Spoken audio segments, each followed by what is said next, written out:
Hello and welcome students, Gyanjyoti coaching সেন্টারের পক্ষ থেকে তোমাদের সকলকে আরও একবার স্বাগত। আমি তোমাদের মেজর এডুকেশনের পেপার 3, পেপার 4, পেপার 5 এর সিলেবাস কিন্তু আলোচনা করিয়ে দিয়েছি এবং আশা করছি 3, 4, 5 পেপারের সিলেবাস নিয়ে আর কোনো রকম তোমাদের কনফিউশন নেই।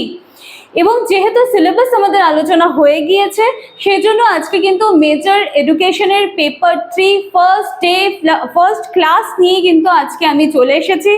খুব ইন্টারেস্টিং, এবার তোমাদের সিলেবাসের কিছু কিছু যে বিষয়গুলো রয়েছে ভীষণ ইন্টারেস্টিং রয়েছে। তো চলো একেবারে নতুন উৎসাহের সাথে নতুন উদ্যোগে কিন্তু আজকের ক্লাসটা শুরু করি। আশা করছি আগের সেমিস্টারের মতো এই সেমিস্টারেও তোমরা জ্ঞানজ্যোতি কোচিং সেন্টারকে সম্পূর্ণভাবে ফুল সাপোর্ট করবে এবং আমাদের পাশে থাকবে, এবং এর বিনিময়ে আমরা সবসময় সারাক্ষণ তোমাদের পাশে তোমাদের সাহায্যের জন্য আছি। কথা না বাড়িয়ে আজকের আলোচনায় শুরু করার আগে আমি একটুখানি তোমাদেরকে একটা ছোট্ট ইনফরমেশন দিয়ে একেবারেই কিন্তু আজকের আমার আলোচনার বিষয়ে চলে আসব। তোমরা কর্নারে এখানে দুটো নাম্বার দেখতে পাচ্ছ। এই নাম্বার দুটি হলো আমাদের জ্ঞানজ্যোতি কোচিং সেন্টারের অফিসিয়াল হেল্পলাইন নাম্বার। এই দুটি নাম্বারের মধ্যে যে কোনো একটি নাম্বারে কল করে কিন্তু তোমরা অনায়াসে আমাদের সাথে যুক্ত হয়ে যেতে পারছো। এছাড়া তোমাদের নিশ্চয়ই কোর্স ফি রিলেটেড অনেক কোয়ারিজ থাকবে যে ম্যাম কোর্স ফি কি আছে না আছে।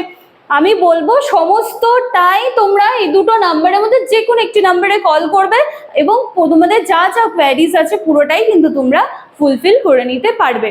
ঠিক আছে, চলো আর কথা না বাড়িয়ে আজকে আমাদের আলোচনার বিষয় যেটা আছে আমি শুরু করছি। এবং দেখো আমি তোমরা অনেকেই বলেছো যে ম্যাম তোমাদের যে মানে সিলেবাসটা যেটা আছে সেটা ইংলিশে দেওয়া আছে এবং অনেকের কিন্তু অসুবিধাই হচ্ছে। হওয়ার কথা, কোনো প্রবলেম নেই, অসুবিধা হলে তো সেটাকে সলভ করতে হবে। বলেছো যে সেগুলোর একটু বাংলা টার্মগুলো বলে দিলে খুব সুবিধা হয়। তো সেই মতোই কিন্তু আজকে তো আমার ফার্স্ট ডে ফার্স্ট ক্লাস, এবং এখন থেকে যতদিন পর্যন্ত আমার এই সেশনের ক্লাস চলবে আমি কিন্তু প্রত্যেকটা টার্মকে চেষ্টা করব বাংলায় করে দেওয়ার, যাতে তোমাদের বাংলায় থাকলে তো অবশ্যই কোনো অসুবিধা হওয়ার কথা না, বা ইংলিশে থাকলেও সেটা তোমরা বাংলার মানেটা কি বুঝতে পারবে। চলো কথা না বাড়িয়ে শুরু করছি। তাহলে আজকে আমাদের আলোচনার বিষয় হচ্ছে ফিলোসফিক্যাল ফাউন্ডেশন অফ এডুকেশন। এটার বাংলা কি? শিক্ষার দার্শনিক ভিত্তি। ঠিক আছে, এই হলো মুদ্রা কথা। এবার এটার মধ্যে আমি বলেছিলাম ইউনিট 1, 2, 3, 4 দেওয়া আছে। চলো ইউনিট 1 নিয়ে আজকে শুরু করছি। ইউনিট 1 এ কি দেওয়া আছে? Indian schools of philosophy. ঠিক আছে, ইন্ডিয়ান স্কুলস অফ ফিলোসফি। এবং এটার মধ্যে আজকের আমার মেইন আলোচনার বিষয় হচ্ছে সাংখ্য দর্শন বা সংখ্যা দর্শন।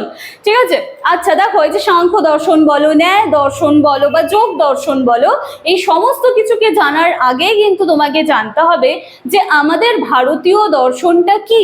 এর আগের যারা সেশনে আমার স্টুডেন্টসরা ছিলে তারা কিন্তু জানো যে আমি কখনো কোনো বিষয়কে একেবারে জাম্প করে যাই না। আমি চাই সেটা যেখান থেকে এসেছে বা সেখান থেকে উৎস হচ্ছে তাকে একটুখানি জানতে, তারপর তার রিলেট করে বাকি যারা আছে তাদেরকে জানতে। তো সেই কথা মতোই আজকে কিন্তু আমি একেবারে ডাইরেক্ট সাংখ্য দর্শনে কিন্তু আমি জাম্প করবো না।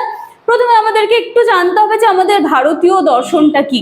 ঠিক আছে, দেখো আমাদের যে ভারতীয় দর্শনটা রয়েছে সেটা কিন্তু ভীষণ প্রাচীনতম একটা দর্শন। ঠিক আছে, ভীষণ বৈচিত্র্যপূর্ণ এবং প্রাচীনতম একটা দর্শন।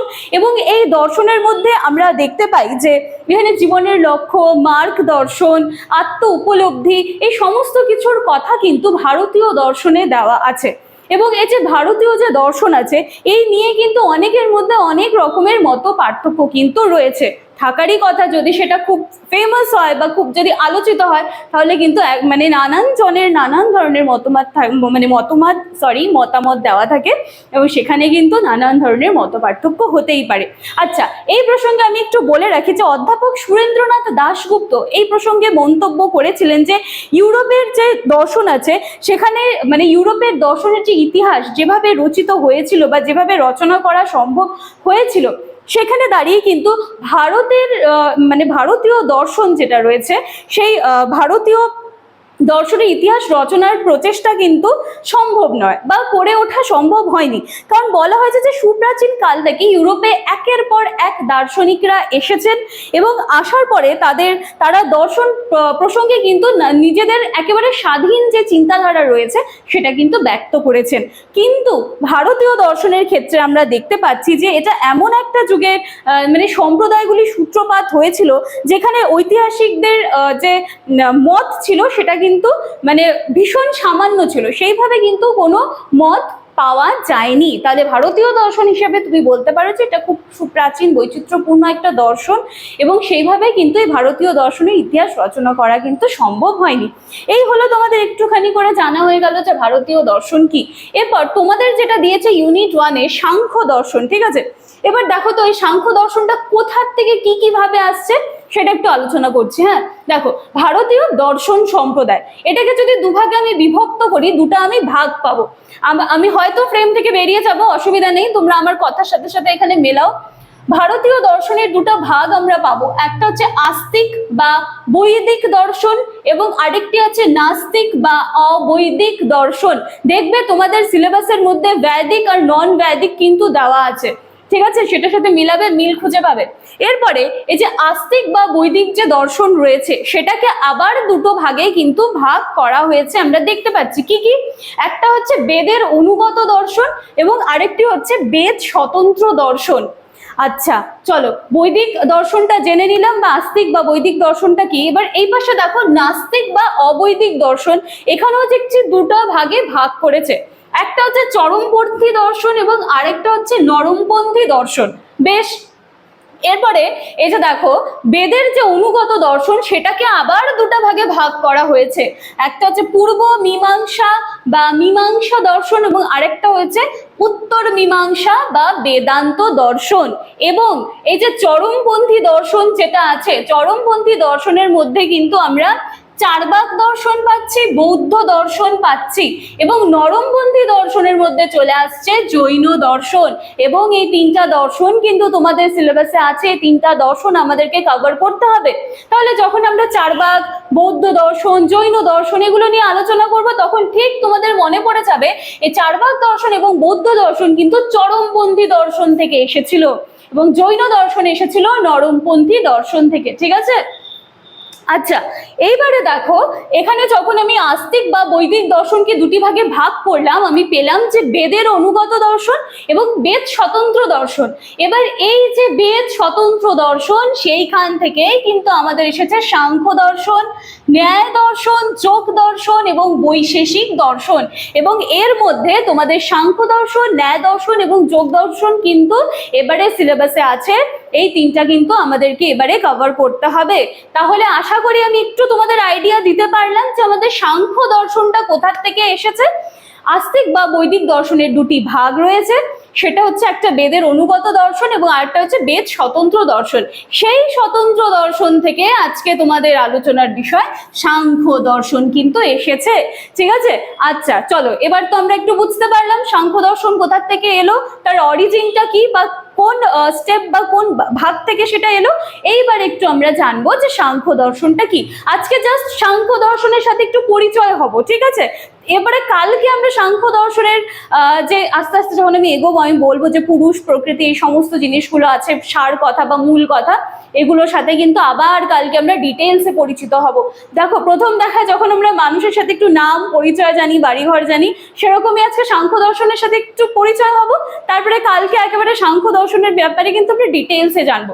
দেখো সাংখ্য দর্শন, ঠিক আছে, এক্ষেত্রে কি বলা হচ্ছে যে মহর্ষি কপিল মুনি ছিলেন সাংখ্য দর্শনের প্রবক্তা বা প্রতিষ্ঠাতা কিন্তু বলা যেতে পারে, ঠিক আছে।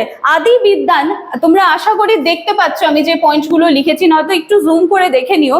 দেখো দ্বিতীয় নম্বর পয়েন্টে আমি রেখেছি যে আদি বিদ্যান নামে খ্যাত কপিল মুনি রচিত সাংখ্য সূত্র এই দর্শনের কিন্তু প্রথম গ্রন্থ, এই দর্শনের কিন্তু প্রথম গ্রন্থ আদি বিদ্যান। এইবারে দেখো এই যে সাংখ্য দর্শন যে আছে, নিশ্চয়ই এটার কিছু সমর্থকরা রয়েছেন, তাদের নাম তোমাদেরকে জানতে হবে। কারা রয়েছেন? পণ্ডিত ঈশ্বর কৃষ্ণ, গৌড়পাদ, বাচস্পতি, বিজ্ঞান ভিক্ষু এবং অনিরুদ্ধ, এনারা ছিলেন কিন্তু সাংখ্য দর্শনের সমর্থক, ঠিক আছে।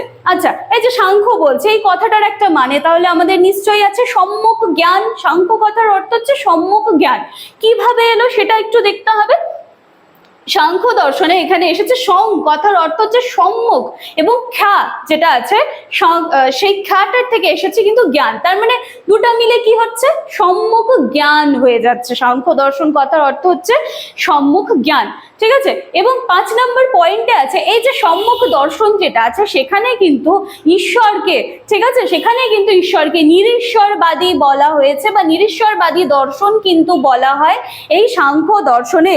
এবং ঠিক আছে, এবং এখানে বলা হয়েছে যে কপিলের যে সাংখ্য দর্শন সেখানে কিন্তু ঈশ্বর যিনি রয়েছেন সেখানে কিন্তু সেটাকে নিবৃত করা হয়নি।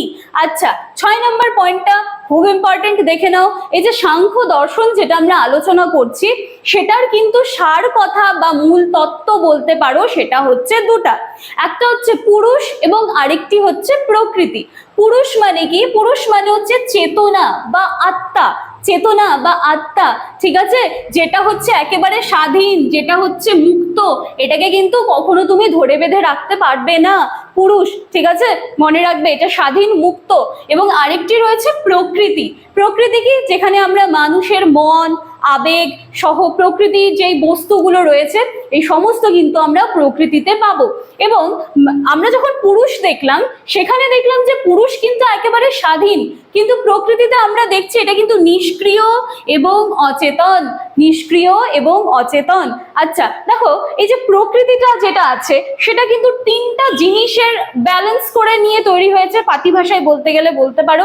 কোন 3টা জিনিস দেখো তো, সত, রজ, তমস বা তম, ঠিক আছে, সত, রজ, তমস বা তম। তাহলে আজকে আমি একটুখানি তোমাদের চেষ্টা করেছি দর্শনের সাথে পরিচয় করার, তারপরে আমাদের যেটা আলোচনার বিষয় ছিল সাংখ্য দর্শন তার সাথে একটু পরিচয় করিয়ে দেওয়ার চেষ্টা করলাম যে প্রবক্তা বা প্রতিষ্ঠা কে ছিলেন, বা এই যে সাংখ্য দর্শন, এই সাংখ্য দর্শনের সমর্থকরা কারা ছিল, তার সার কথা বা মূল তত্ত্ব কি, ইভেন সাংখ্য দর্শন এই কথাটার মানে কি, সম্মুখ জ্ঞান কিভাবে এসেছে সেটাও সমস্ত কিছু আমি একটু আলোচনা করে দিয়েছি। আজকে কিন্তু আমাদের সাংখ্য দর্শনের সাথে একটু পরিচয় হয়ে গেল। এবার কালকে এর ব্যাপারে কিন্তু একেবারে আমরা আবার ডিটেলসে আলোচনা শুরু করব। আশা করি আজকের ফার্স্ট ডে ফার্স্ট ক্লাস তোমাদের ভালো লেগেছে। ভালো লাগলে কিন্তু তোমাদের ভ্যালুয়েবল কমেন্টস এর আশায় আমরা সবসময় থাকি। তোমাদের কমেন্টস গুলো আমাদের আরো ভালো ভালো কাজ করার জন্য কিন্তু সব সময় আমাদেরকে উৎসাহিত করে। তো চলো আমি আর বেশি কথা বলবো না, আজকের ক্লাসটা ভালো করে দেখে নিও। আমি একটু সরে যাচ্ছি, পারলে তোমরা এটা কিন্তু স্ক্রিনশট নিয়েও রেখে দিতে পারো, তাহলে এর পরবর্তীতে যখন আমি আলোচনা করব তোমরা খাতায় এটাকে পুরোটা সুন্দরভাবে একটু লিখে নেবে, এবং খাতায় কিন্তু সেখান থেকে তোমরা দেখে দিতে পারো এই ভাগগুলো, ঠিক আছে। চলো আজকের ক্লাসটি এইটুকুই থাকছে। ভালো লাগলে লাইক কমেন্ট শেয়ার সাবস্ক্রাইবের আশা থাকলাম। দেখা হচ্ছে নেক্সট দিনের ক্লাসের ডিটেলস নিয়ে। Thank you.